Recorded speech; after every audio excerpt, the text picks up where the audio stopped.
Most people see chaos as the enemy, the traffic jam, the messy desk, the unexpected breakup, the plan that falls apart at the last minute. We fight it, we curse it, we try to control it. But what if chaos isn't here to destroy you? What if it's here to teach you? What if the disorder in your life, the unpredictability, the breakdowns, the storms, are actually the very things shaping you into someone stronger, clearer, and more alive? Once you see chaos not as a curse but as a teacher, your whole relationship with life begins to change.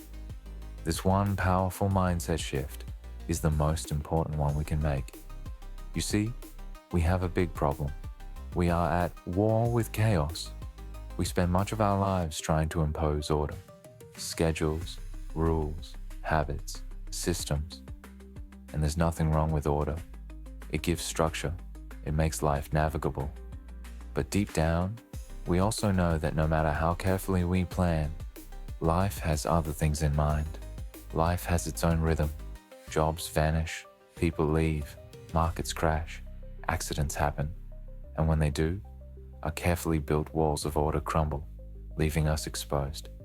The Greek philosopher Heraclitus famously said, "The only constant in life is change."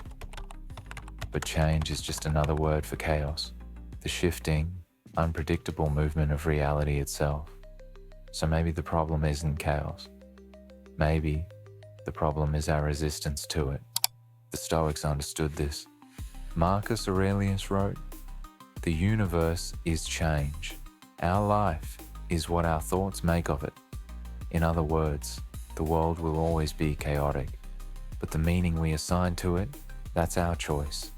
Epictetus taught that it's not events that disturb us, but our judgments about them. Chaos, then, isn't the problem. It's the story we tell ourselves about what chaos means. And if we change the story, we can transform chaos from tormentor into teacher. Eastern traditions go even further. In Taoism, chaos is not separate from order. It is the dance of life, the yin and yang, forever shifting. In Buddhism, suffering comes not from chaos itself, but from our clinging to stability, our refusal to flow. And in Hindu philosophy, there's Kali, the goddess of destruction, who tears down illusions not out of cruelty, but to reveal deeper truth. To them, chaos isn't an interruption of life, it is life. And by surrendering into it, instead of resisting, we find clarity. There was a time in my own life when chaos hit me hard. Everything I thought was stable, work, relationships, my sense of direction, suddenly collapsed, and all at once. At first I fought it. I scrambled to hold things together, to keep the illusion of order. But the more I resisted, the more miserable I became. It was only when I stopped fighting and leaned into the disorder that something shifted. In the wreckage, I began to see what truly mattered. The chaos stripped away my false priorities, my old stories, my comfort zones, and what was left was clarity. That was the lesson.